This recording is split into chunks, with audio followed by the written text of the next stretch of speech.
I mean, I could tell you a couple little things about it. I think that the riff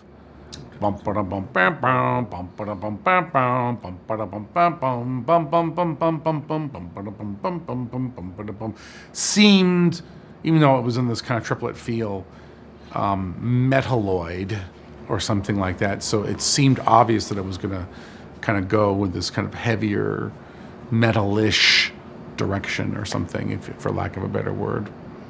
And I can tell you that the vocalizing, like for some reason, when I sing that song, people don't necessarily hear it, but the vocal personality, I can tell, has the influence of reggae star Eddie Grant. And so like, I'm like, to me, like, it's like me doing my sort of very subtle impersonation of Eddie Grant, you know, things like, she really likes to get rocking, you know, like that kind of phrasing, you know what I mean?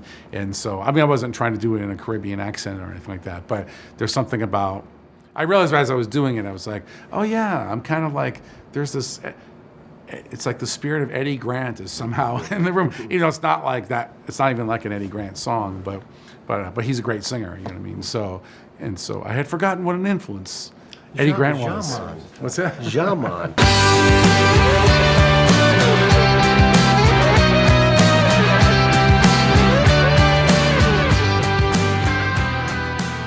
One of the favorite things about Greens and Blues, Dave can talk about this because I know that he worked on it a long time, is there's a kind of there's some groove breakdown in the third verse, which Oh, right. you know, right, which right, was, right. you know, was some of it kept left over from a drum machine in a demo, but we wanted to. That's possible, I think. Yeah, But we wanted to keep that alive, but without using the machinery of, you know, breaks down. Oh, the that's third right. The verse, breakdown. yeah. Yes. Yeah. Oh, trash. Yeah. On Greens and Blues. Yeah. When I originally, well, with the demos on it, there was a drum machine with some kind of crazy, not crazy drums, but you know, The sounds of it. synthetic, you know, stuff, and then a regular drum machine. It was nice because there was already, you know, there was drum parts already done out. I didn't have to do much work. No, I'm kidding, but it was easy. Oh, there was something done, and it was different than what I do. So it was nice having that take on someone else's idea of a part to play, as far as kick drum patterns and stuff like that. So it was nice to go on that and do Greens and Blues and play with what I heard. I changed it around a little bit, and I got to say it's pretty kick drum heavy. A lot of the stuff that with the demos and that translated over, but there was a breakdown in the middle where it breaks down on the record, and it's a little, you can barely hear it, but there's something going on. But now just a live, how we incorporate it is I'll just play a little thing on the hi-hat or something like that, but it works. Put this down for the record. It's more or less uncheckered. The song is written in a Starbucks in Harvard Square, Cambridge, a couple doors down from where I wrote some lyrics to Break My Body some 28 years earlier, before our first gig, in fact. So that was sort of the funny little thing that was going on when I was writing it, and I was aware of that. And then, I usually write music first and then lyrics, and I was writing a kind of a poem. I was trying to break through that barrier that I've often experienced, where I can't seem to write the words first. So it's usually chords first. But I finally broke out of it with the Bag Boy, trying to, so it was kind of interesting exercise. So I guess the song to me is a kind of a poetic rant kind of a song, yeah.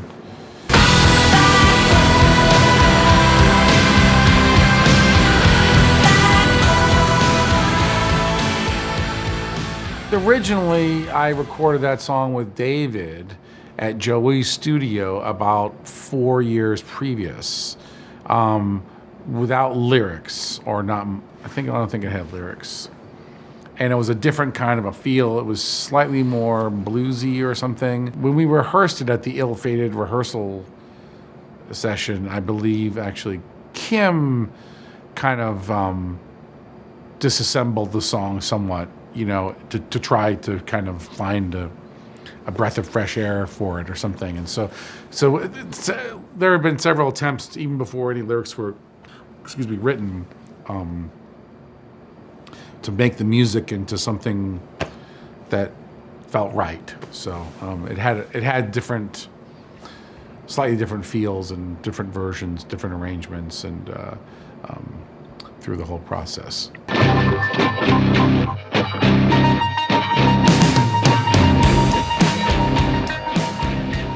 Magdalena 318 is one of the songs that didn't come through in this kind of more formal demo process that we were talking about before, but came from a more organic place of jamming going on. And I believe the first person to arrive at the session in Wales was myself, and then the next person to arrive was David.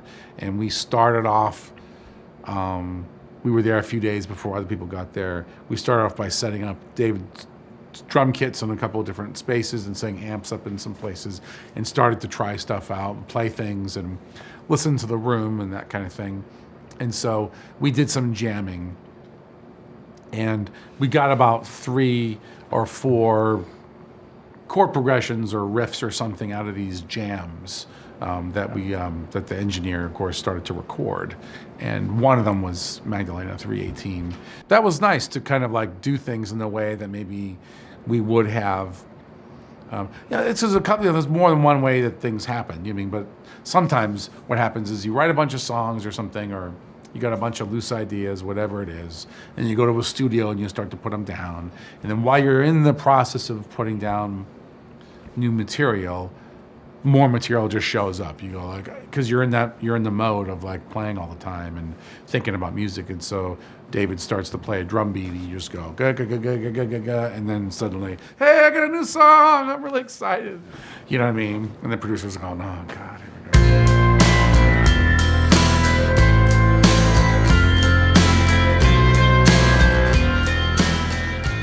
Silver Snail, I was the first song that I did for this batch of songs, and I painted a silver snail, not a silver snail, a snail. I was painting with my son, and at that time I was reminded of the brain state that one gets into when you're painting or drawing. And I thought, well, maybe that'll help me with. I was having a little bit of writer's block, and so I went to this cheap motel to write songs, and so I brought some art supplies with me, and I brought the silver snail, just like Joey was saying. I put the silver snail up on the wall, and I had drawn a picture of Man Ray's girlfriend, Kiki de Montparnasse, and I had a picture of her, and so if I got stuck at the motel, then I'd draw. So it has that kind of, but it's a song about the band and about our beginning again, and about our a little bit about our failed attempts there. Not failed, but sort of a darker time that we had at this rehearsal space in Somerville, Massachusetts. And so to me, anyway, that's what the song is about.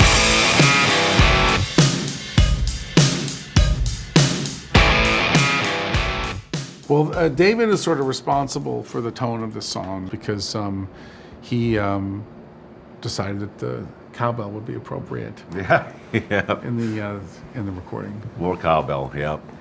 And it's funny because I just noticed recently playing live, I always just played the cowbell on it. And of course I do listen to the old recordings, but someone just said, are you playing the hi-hat too? And as I listened, the hi-hat is going during that. So I might have to bring that in, dual duty, just to keep it, so. Oh, I see. But the cowbell is back, not only in UMass, it's Blue White Hex. And that one was another one that was on the spot, wasn't it, Blue White Hex? Hex that we kind of drew up right there, right? Yeah, it was, It had another older version of it, but it didn't sound anything at all like the, you know, we kept twisting it around. The verse became the chorus became the verse, and it just like it went through a bunch of versions at the studio there. We kept rearranging it, but it was a much weirder song, and it didn't. It just sounded like it was just a screamer. And I think everyone liked the scream.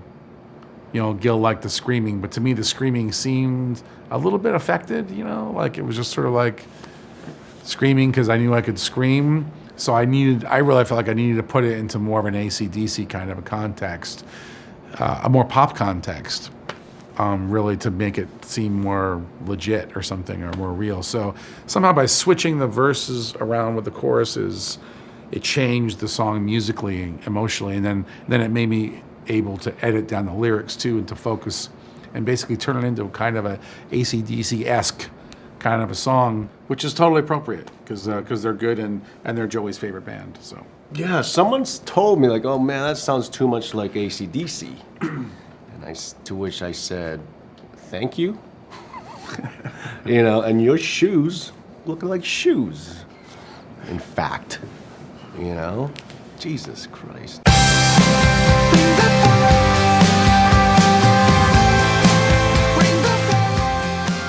Ring the Bell. I think I wrote that at Gil Norton's house in Dorset, England. It's a very beachy kind of area, you know, on the sea, and so the song is really kind of about the sea. You know, it's about this island country in the Indian Ocean that's scheduled to go under the sea in about another 75 years or so due to the rising of the seas. And so the person singing the song, they have these boats in that part of the world called donies, fishing boats. Load your donny, you know, because they're kind of loading up the boats because the alarm bell is kind of going off like it's finally the last 2 inches are going under. And so because we're talking about 75 years from now, the person singing the song has been living elsewhere in space, like on the moon or somewhere like that, and they're returning to Earth to go back to their childhood place where they were born or whatever one more time before it goes under the sea. And so that's what the song is about, but it's really an echo of Gil Norton's whole space movie narrative thing that he, you know, being away somewhere and kind of coming back. You know what I mean? And it's an echo of that kind of thing. So I think that's what was driving it lyrically. Down on the shelf, an elf I saw. I took his picture, he was waving. Another Toe in the Ocean is also nautical, involving the sea. But I guess like sometimes I hear the song as a song about drinking, about alcohol or whatever, you know what I mean? I have a drink, I start to sink, another toe in the ocean, you know? But I don't really know which it's about, but it does have Pixies in it, though, actual Pixies, fairies, which is sort of, I associate with the North. We spent some time in Iceland a few years ago, and this lady who knows all about the little people in Iceland, we went and had tea with her, and she explained to us, remember her? I didn't go on it, but Did you go? No, I didn't have my I guess kids it with was me. just me. I guess it was just me. So it's a song that's very much of the North, you know, of the North, of little people, of ice, of sea, of rising seas, you know what I mean? The cool black sand, you know, making love in the cool black sands of Greenland, say, you know, as the earth warms, those areas, the rich volcanic soil becomes accessible for things like farming.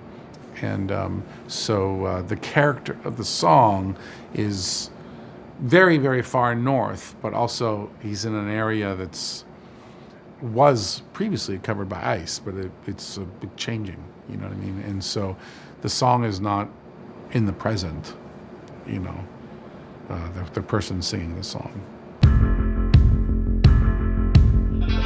Now Andra Queen has lost her ring.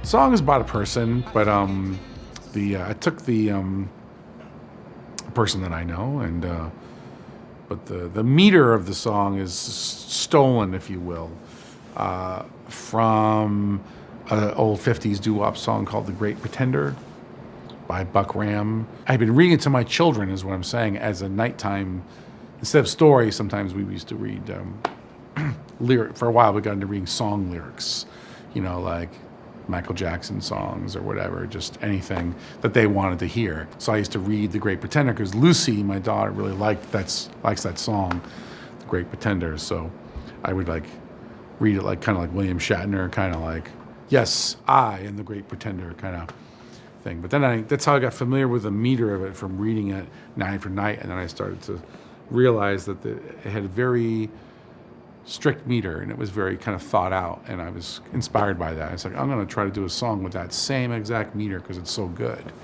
And so anyway, so it has, that was one of the other songs that got written lyrically before there was any music.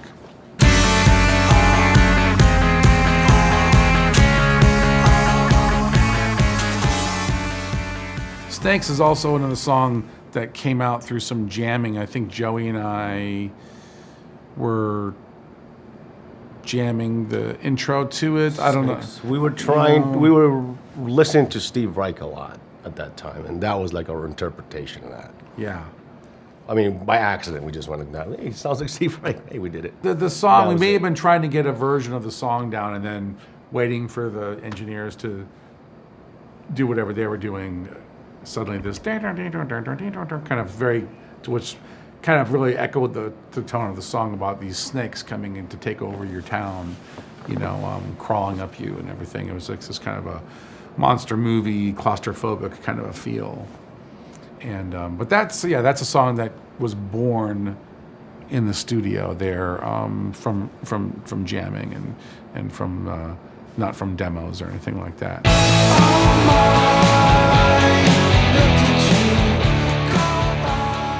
Jaime Bravo is, I wrote that song about the bullfighter, Jaime Bravo, who was Mexican and was killed in a car crash in about 1970. And he was sort of a very rock star-esque kind of guy, had started to appear in some Hollywood films and partied with a lot of the Hollywood set and was a very popular bullfighter at the time. And he had some very interesting things about his career that I had been reading about, and so the song is really, I guess it's about him, you know what I mean? But Jaime Bravo, that's the song I'm kind of proud of, where I totally scored the lyrics. If you listen to it and kind of think about it a bit, it's probably going to take you about a lot of listens. But it echoes what's going on, the whole thing. I even emulated the bull, the whole thing. I mean, the bull, the sunshine, them driving around, and the crash, just everything about it is like a score, because I kind of related to that guy. I mean, I didn't relate to him. I love the story about Jaime Bravo. Very nice.